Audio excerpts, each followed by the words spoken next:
Boa noite, pessoal. Boa noite. Vamos dar um tempinho para o pessoal entrar.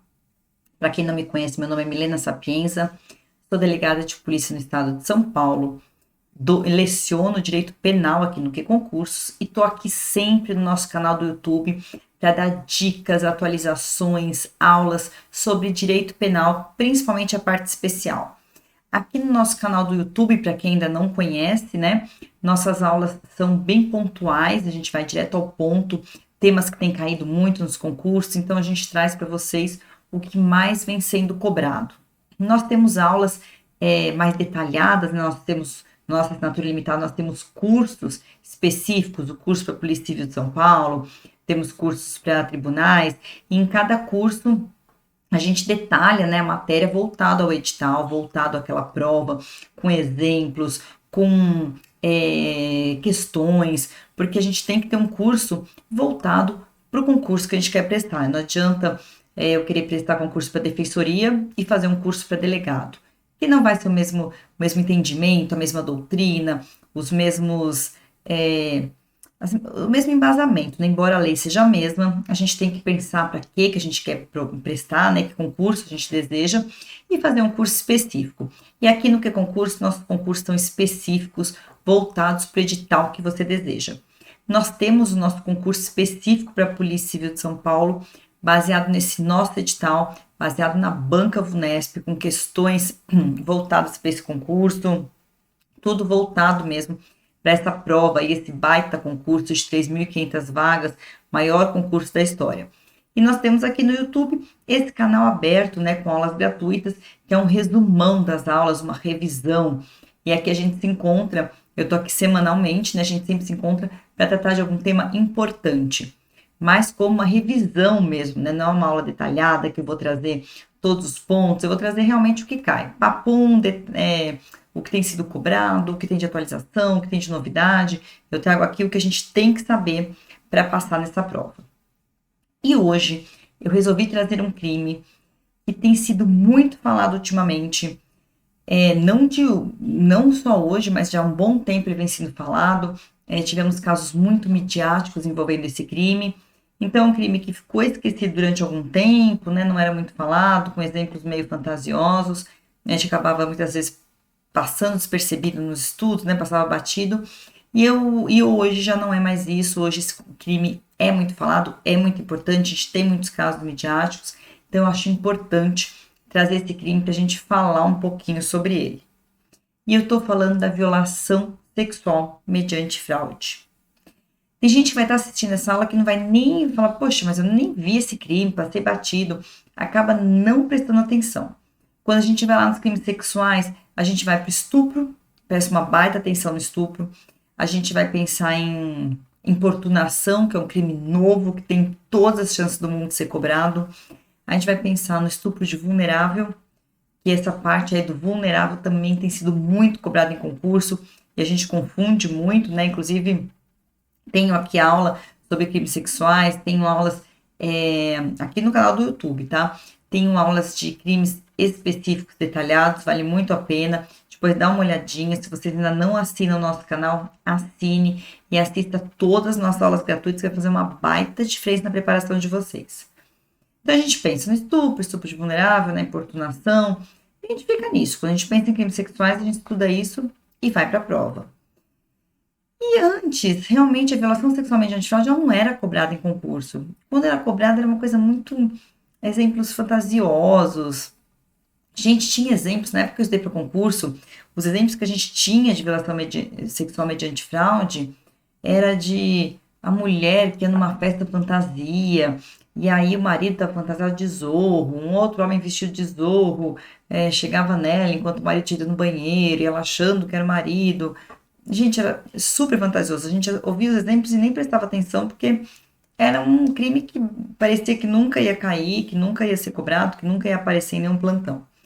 Outro exemplo que a gente tinha, os gêmeos iguais, aí para enganar a namoradinha de um deles, o outro fingia que era o João, né? O José fingia que era o João e mantinha relação com a namorada dele, né? Então, eram exemplos tão assim que a gente passava batido. Só que não é mais essa a realidade da violação sexual mediante fraude. Hoje a gente percebe que a violação sexual mediante fraude é presente no nosso dia a dia, está nos plantões. E eu registro casos de violação sexual mediante fraude.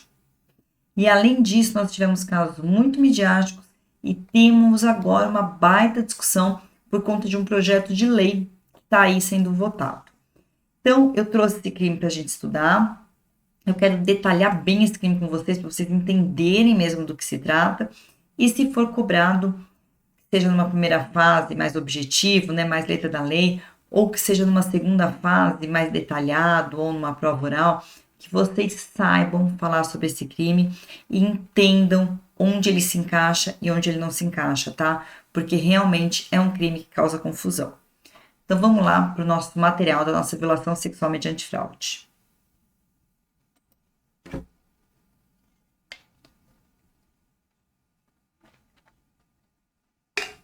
Pessoal, tudo começa no nosso artigo 215. O artigo 215 do Código Penal, ele traz violação sexual mediante fraude, manter conjunção carnal ou qualquer outro ato libidinoso com alguém mediante fraude ou outro meio que impeça ou dificulte a livre manifestação de vontade da vítima. Reclusão de 2 a 6 anos. Primeiro detalhe, percebam que não é uma pena pequena.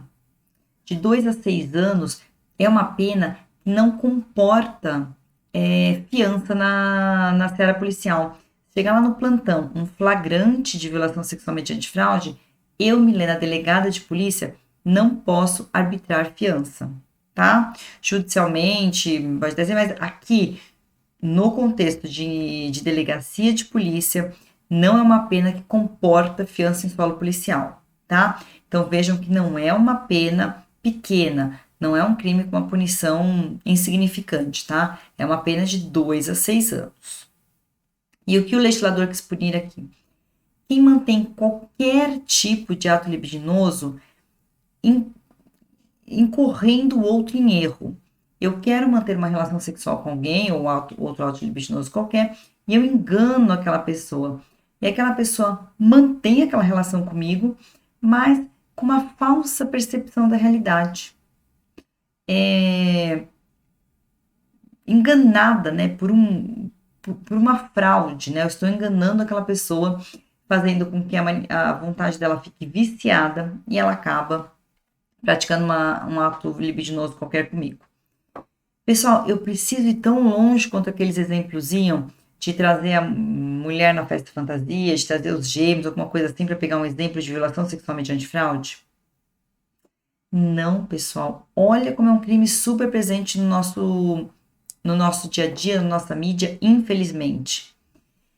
Casos de líderes espirituais ou de médicos que se aproveitam daquela influência que eles exercem para cometer algum ato libidinoso.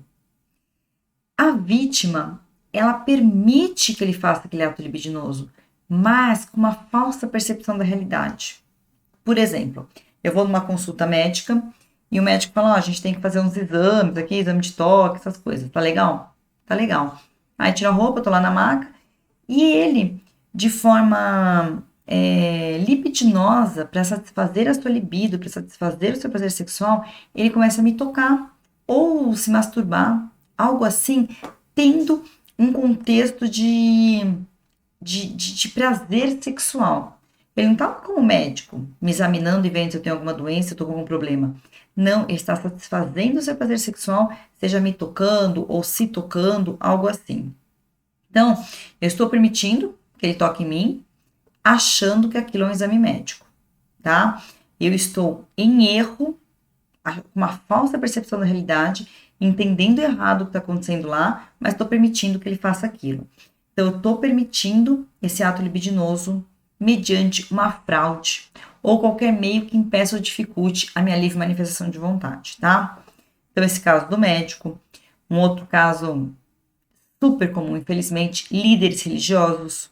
Então, ele fala, olha, o que você tem é um encosto, uma energia negativa, sei lá, que cargas d'água, e eu vou te benzer aqui. Eu tenho que mexer aqui, mexer ali, aí apalpa os seios da mulher, coloca a mão nas suas partes íntimas, se toca ou toca a mulher, algum ato libidinoso para satisfazer a sua libido, o seu prazer sexual, que a vítima permite naquele momento, sem entender direito o que está acontecendo, com uma falsa percepção da realidade, imaginando que ela está sendo, que está tirando o negócio do corpo dela, que está benzendo ela, que está qualquer coisa, né, nesse contexto. Ela acha que ela está se livrando de algum problema e, na verdade, está se aproveitando daquele poder que ele exerce sobre ela, né, aquela influência que ele exerce sobre aquela mulher para praticar algum ato libidinoso, tá? Muitas vezes chega no plantão esse tipo de caso e aí, assim que ela sai, ela conta a história e tal, e aí você percebe que a vítima narra que assim que ela sai daquele contexto, ela percebe que ela foi abusada sexualmente muitas vezes. Tem vítimas que não, que vão demorar para perceber, que vão várias vezes naquele lugar até entender que aquilo não é uma coisa religiosa, uma coisa do bem, que é um médico. Até entender vai demorar um pouco. Mas muitas vezes a vítima sai de lá e já percebe, fala, opa, peraí, aquilo não estava certo não, eu fui vítima de um golpe, eu fui enganada, né? Então, muitas vezes percebe.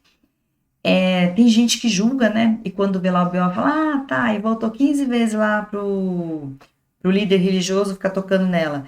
Gente, muitas vezes a pessoa tá com a fé dela, acreditando naquilo, acreditando que aquela é a solução do problema dela, acreditando que aquilo vai acabar com o vício da família, vai acabar com uma doença. E realmente ela se submete várias vezes àquilo, tá?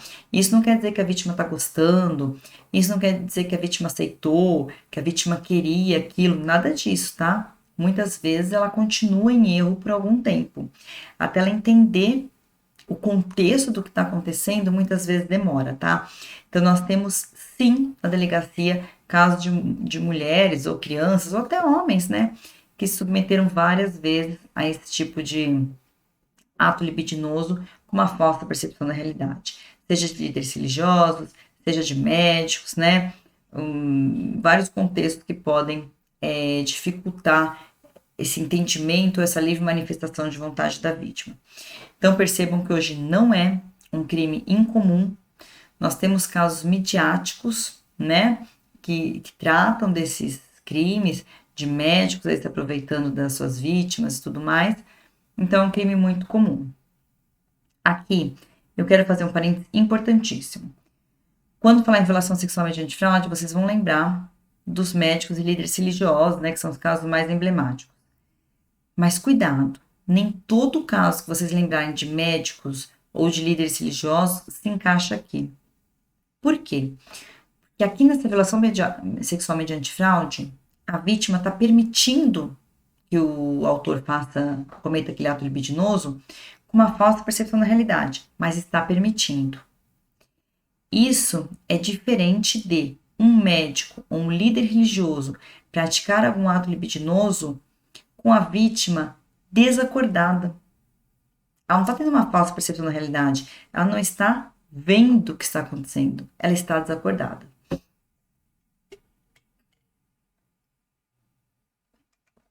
Então, veja bem. O anestesista que se aproveita da vítima sedada, entope a vítima de anestesia no parto, ou seja, lá em que hora for, entope a vítima de anestesia e comete atos libidinosos, tocando a vítima, se tocando, fazendo com que a vítima pratique sexo oral nele, né? Como infelizmente a gente teve um caso grotesco, absurdo, que beira o inimaginável, né? Então, num contexto desse, da mulher, vocês viram, lógico, foi um caso midiático, as mulheres, no momento mais importante da vida delas, no momento mais bonito da vida delas, que é o de gerar uma vida, né? Me tocou muito esse caso, porque eu acabei de ter filho, né? Pra quem não sabe, eu tenho um bebê de 1 ano. Então, foi algo que me tocou demais. Foi bem na época que eu tive filho. E eu fiquei horrorizada. Assim, a gente, anos de polícia, a gente acostuma. Pouca coisa choca a gente depois de um certo tempo de polícia, né? Mas tem casos que realmente chocam muito. Não sei se é porque eu tinha acabado de ter filho ou se realmente porque é uma situação inimaginável, né? Então, mulheres tendo filho naquele momento mais maravilhoso da vida delas, sedadas, sendo submetidas a um ato sexual contra a vontade delas, sem a manifestação de vontade delas, com elas desacordadas, não conseguindo se defender. Nesse caso específico, nós não temos uma violação sexual mediante fraude, tá? Não é um caso em que a vítima permitiu que ele fizesse aquilo por uma falsa percepção da realidade, por uma fraude. Não. A vítima está sedada, a vítima está vulnerável. Aquilo é um estupro de vulnerável, tá? É aquilo que aconteceu, é um estupro de vulnerável. Aquele médico estuprou as suas vítimas, sedou as suas vítimas, elas ficaram sedadas para não ter como se defender, não viram o que estava acontecendo, ouviram e não conseguiram se defender, não conseguiram entender direito, e ele se aproveitou daquilo para satisfazer um prazer sexual dele medonho, absurdo, que não dá nem para manifestar meu sentimento sobre esse caso, né? Então, aquilo não é uma violação sexual mediante fraude, tá? Cuidado, se cair um caso como aquele, não é violação sexual mediante fraude, é estupro de vulnerável. Aquelas mulheres estavam vulneráveis. Tá legal, pessoal? O mesmo do caso do médico que fazia a inseminação e também mantinha relação sexual com algumas de suas pacientes. Quando essas pacientes estavam sedadas e ele mantinha relação sexual com elas, elas não estavam permitindo uma falsa percepção da realidade. Não, elas estavam sedadas. Elas não sabiam o que estava acontecendo. Elas estavam vulneráveis. Aquilo é um estupro de vulnerável. O mesmo com líderes religiosos. O líder religioso que de alguma forma dá alguma coisa para a pessoa que está lá tomar e ela perde a percepção da realidade, ela perde o entendimento, ela perde seu poder de defesa, ela é vulnerável, é aquilo considerado um estupro de vulnerável, tá?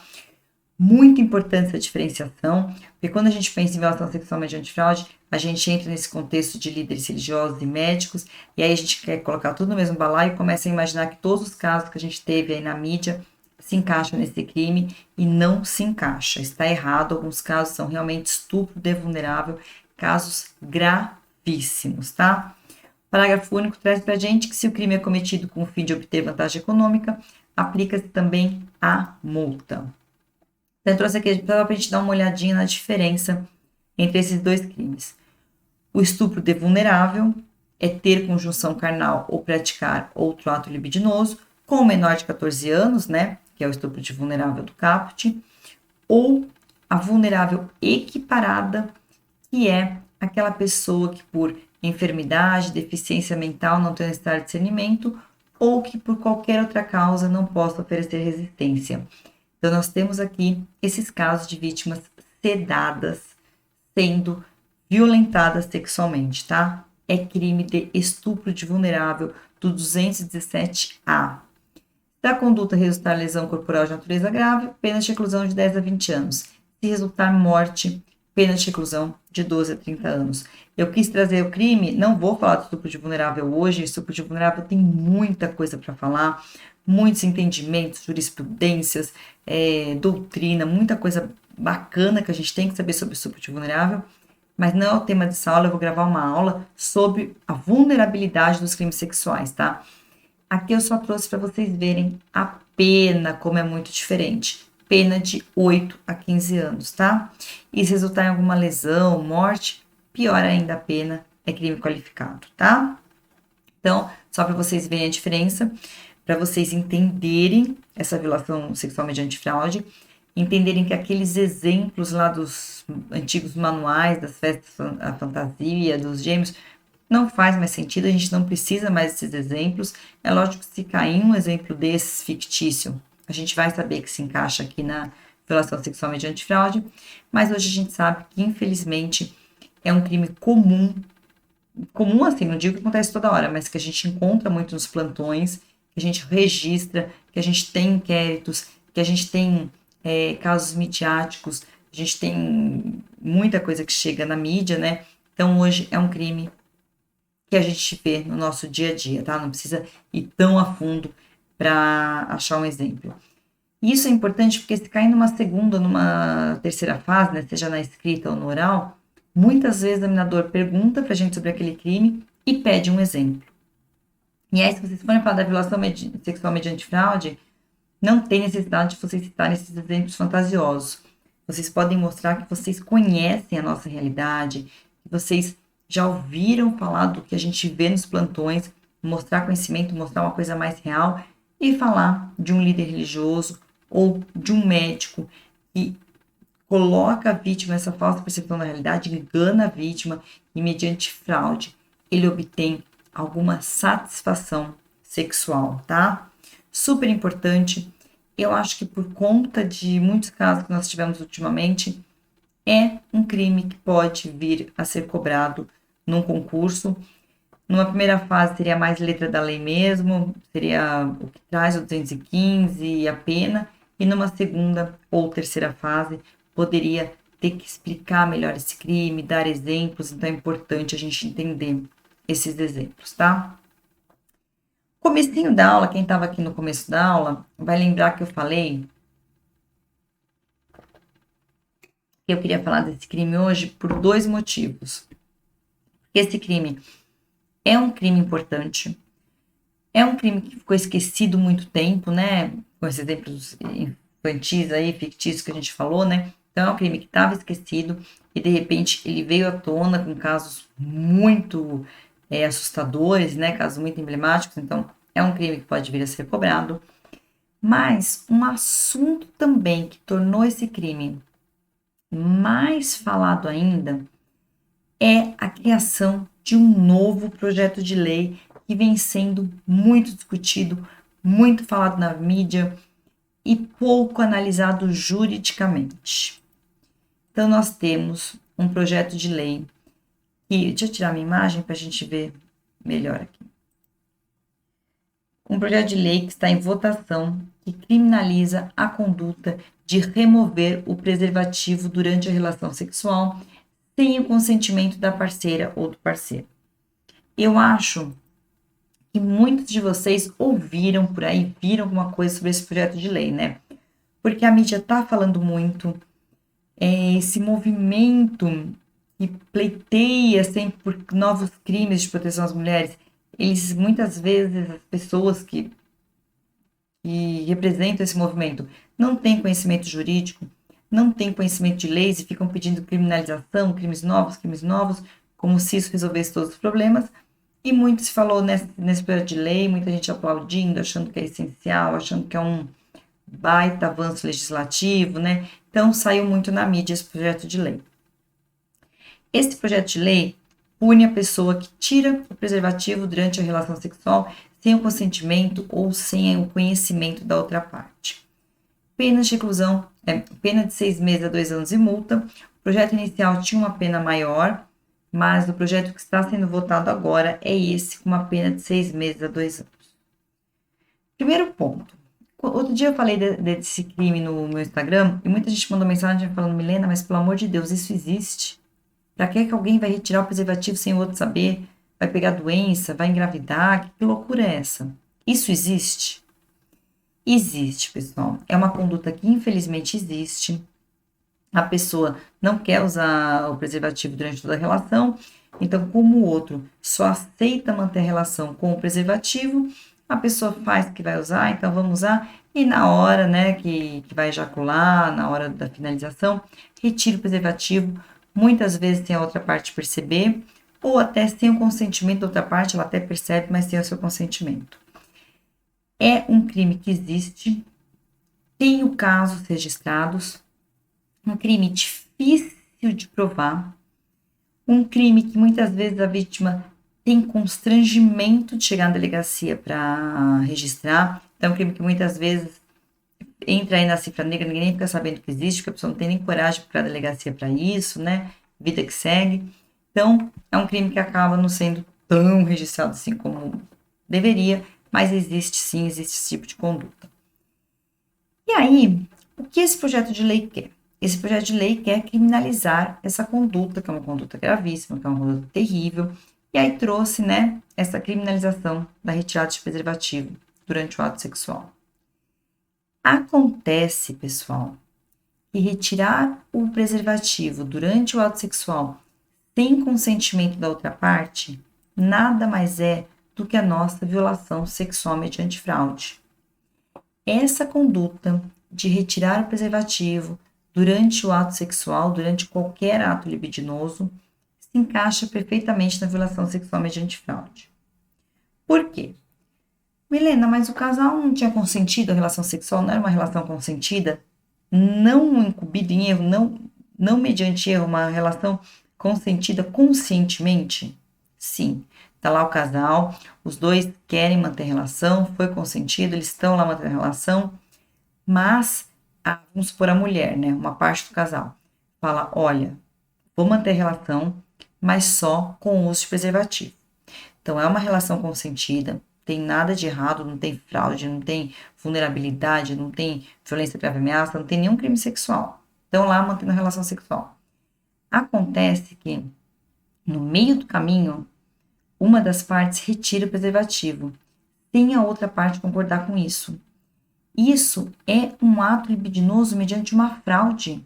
A pessoa cometeu aquele último ato libidinoso, seja ejaculação, seja o término da relação sexual, seja o que for, enganando o outro. E aquela outra parte, no caso do nosso exemplo, a mulher, ela tá lá na relação sexual enganada, mediante fraude, achando que está usando preservativo, mas não está. Então, essa conduta já era uma conduta punida pelo nosso Código Penal. Nós registramos esses casos em plantão. Eu já tive casos como esse, pessoal. Eu e acredito que a maioria dos meus colegas já tiveram. Então, já tivemos casos no plantão que a vítima nos procura porque ela aceitou manter relação sexual. Ela falou, olha, aceitei, não tinha nada contra, não tinha problema nenhum, mas com o uso de preservativo. No meio da relação, ele tirou o preservativo, não percebi ou percebi depois, e ejaculou sem o preservativo. Então, teve um ato libidinoso que não teve meu consentimento, que não teria o meu consentimento. Então, a gente já tinha essa violação sexual mediante fraude, crime grave, com uma pena de 2 a 6 anos. Pode ainda ter concurso com algum outro crime, a depender de ter uma doença sexualmente transmissível aí, ou alguma coisa nesse sentido, né? Ou qualquer outra fraude que tenha acontecido, pode ter um concurso de outros crimes, mas no mínimo a violação sexual mediante fraude nós já temos. É um crime extremamente grave, né? A pessoa te enganar e te obrigar a manter algum ato sexual, algum ato libidinoso sem o seu consentimento, sem preservativo, te obrigando a fazer aquilo sem preservativo de alguma forma, né? Te enganando. É um crime gravíssimo e a pena era a de reclusão de 2 a 6 anos. Quando surge esse projeto de lei dizendo que vai criminalizar essa conduta de retirar o preservativo sem anuência da outra parte, e diz que vai criar este crime que não existia, na verdade, o legislador nada mais faz do que cria um crime para punir uma conduta que já era punida, porém com uma pena muito menor, 6 meses a 2 anos e multa. Só isso daqui ainda é um projeto de lei, ele está em votação, tá? Tem muita gente por aí falando, agora retirado o preservativo sem anuência da outra parte é crime. Sempre foi crime, sempre foi violação sexual mediante fraude. Agora, esse crime específico ainda está em votação. Essa lei, esse projeto de lei ainda não passou, ainda não está no nosso Código Penal, tá? Porém, se passar em votação, o legislador nada mais faz aqui do que trazer um crime mais benéfico, com uma pena menor para punir essa conduta. Então, as pessoas que estão comemorando, estivesse comemorando com conhecimento de lei, tudo bem. Quem conhece as duas leis fala, é um avanço, eu acho que tem que ter um crime próprio, com uma pena menor mesmo, eu quero isso. Quem está comemorando assim, beleza, tem conhecimento jurídico. Quem não tem conhecimento jurídico está aí nas redes sociais fazendo um baita movimento, comemorando essa criminalização de algo que já era criminalizado, agora com uma pena menor, na verdade, está meio enganado, aí não está entendendo muito bem o que está acontecendo, tá? Então, é um projeto de lei, não é uma lei ainda, não vai cair esse artigo, porque não existe ainda, tá? Hoje, se o examinador perguntar, é crime retirar preservativo sem anuência da outra parte? Sim, examinador. Qual é o crime? Violação sexual mediante fraude. Esse projeto de lei ainda não virou lei. Ele é uma discussão, é algo que pode vir a se tornar lei, tá? Se passar nas votações, se for sancionado e tudo mais, pode vir a ser uma nova previsão do nosso código. Por hora, ainda não existe. Se passar esse projeto de lei, ele vai fazer nada mais, nada menos do que reduzir a pena de algo que já existia. Tá legal, pessoal? Então, hoje, violação sexual mediante fraude é um artigo do nosso Código Penal. Tem gente que nem sabe que existe esse artigo, olha a importância de a gente conhecer. É o artigo 215. Nós temos como exemplo o médico que se aproveita da paciente e comete atos libidinosos sem o livre entendimento ou manifestação de vontade da vítima. Temos os líderes religiosos. Temos a pessoa que retira o preservativo durante o ato sexual sem anuência da outra parte. Perceba, pessoal, aquele ato é consentido, sem violência, sem ameaça, com total anuência da outra parte. Porém, em determinado momento, ele retira o preservativo sem anuência e é aí que está o crime, tá? Então, nós temos esses 3 exemplos bem emblemáticos, alguns midiáticos, então vale muito a pena citar algum desses exemplos se cai na segunda ou na terceira fase. Lembrando que, quando existe violência ou ameaça, né, ou grave ameaça, ou ainda quando existe a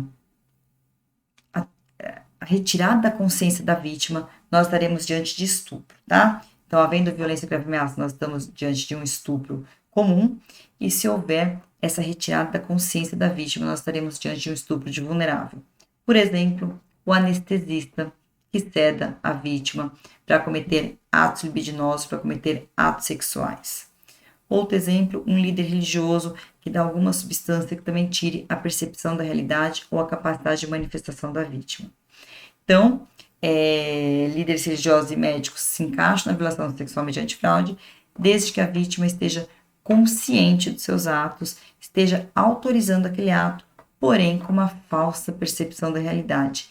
E isso é a nossa violação sexual mediante fraude, tá? O projeto de lei, acredito que não caia em nenhuma das provas de vocês, porque ainda não é uma coisa que esteja no nosso ordenamento, é só um projeto de lei, mas é importante vocês saberem que essa conduta já é criminalizada, que isso pode cair pela violação sexual mediante fraude, que esse crime específico ainda não existe, ele está só em votação, e se for aceito, se passar na votação, ele vai reduzir a pena, tá? Aí vai cabe fiança, cabe TC, enfim, vai ser um crime bem mais brando do que a gente tem hoje, tá? Então, essa é a importância desse crime. Tem chance de cair esse crime? Tem, pessoal, tem, porque é um crime que está acontecendo, que está com casos midiáticos, que está sendo discutido por conta desse projeto de lei, então é um crime que está em alta. Acho que tem chance de cair e tem muita chance dos seus concorrentes não conhecerem esse crime, não conseguirem citar um exemplo desse crime, não se darem bem numa prova que caia um crime como esse, tá? Quem vier com exemplo de festa fantasia, de gêmeos, tudo confuso, fictício, não vai causar a mesma impressão do que um candidato que traga um exemplo real, que a gente tem em plantões, que a gente registra, que tem aí na mídia, sabe? Casos que demonstram que aquele candidato está mais bem preparado, que ele entendeu o que é aquele crime e conseguiu trazer exemplos práticos, tá? Então, eu acho que é um crime que tem grande chance de ser cobrado, principalmente numa segunda, numa terceira fase, para poder esmiuçar mais quem está sabendo e quem não está, pedir exemplo e tudo mais. Se for numa primeira fase, a letra da lei também não tem erro, a gente sabe direitinho também o que a lei nos traz. Espero que vocês tenham gostado dessa aula, espero que vocês entendam esse tema. Se vocês tiverem qualquer dúvida, manda no meu Instagram, Milena Sap. Eu sempre respondo as dúvidas por lá, tá? E até gosto, porque muitas vezes as dúvidas que vocês trazem para mim no Instagram me dão ideias de aulas, tá? Eu já tive umas 2 aulas que eu trouxe por conta de dúvidas que eu tive mesmo no Instagram. Então, eu adoro quando vocês perguntam, eu respondo todas as minhas perguntas dentro do que é possível, tá? Então, fiquem à vontade de perguntar. Hoje eu não vou conseguir responder chat, porque eu não estou vendo o chat aqui, não estou conseguindo ver o chat, então eu não consigo ver as perguntas, mas qualquer pergunta, é só entrar no meu Insta que eu respondo, tá? Espero que vocês tenham gostado. Se vocês ainda não assinam o nosso canal, assine agora, urgente, que vai fazer uma baita diferença em tudo de vocês, é revisão de tudo, vocês vão ver atualizações, o que tem caído, é muito bom, estuda a matéria no material de vocês, né, quem estiver fazendo nosso curta Polícia Civil, no nosso PDF, nossas aulas em áudio, em vídeo, né, estude o material de vocês e venham aqui para nossas aulas do YouTube para fazer uma bela de uma revisão. Resolvam o máximo de questões possíveis e estudem com muito afinco, pessoal, que nós estamos aí na reta final. De agora em diante é só estudar muito, só depende de vocês. 3.500 vagas é a chance de vocês. Tenho certeza que quem estudar com dedicação, quem usar um bom material atualizado, resolver questões, estudar com vontade, vai passar, porque esse concurso com tantas vagas não tem concorrência, né? O único concorrente é você mesmo. Então estudem, resolvam questões, assistam as nossas aulas do YouTube e com certeza vocês vão fazer bonito na prova de vocês, tá? Direito penal não aceito menos do que vocês gabaritando. A gente fica por aqui, pessoal. Qualquer dúvida, entra lá no meu Insta e a gente se vê na nossa próxima aula. Até lá!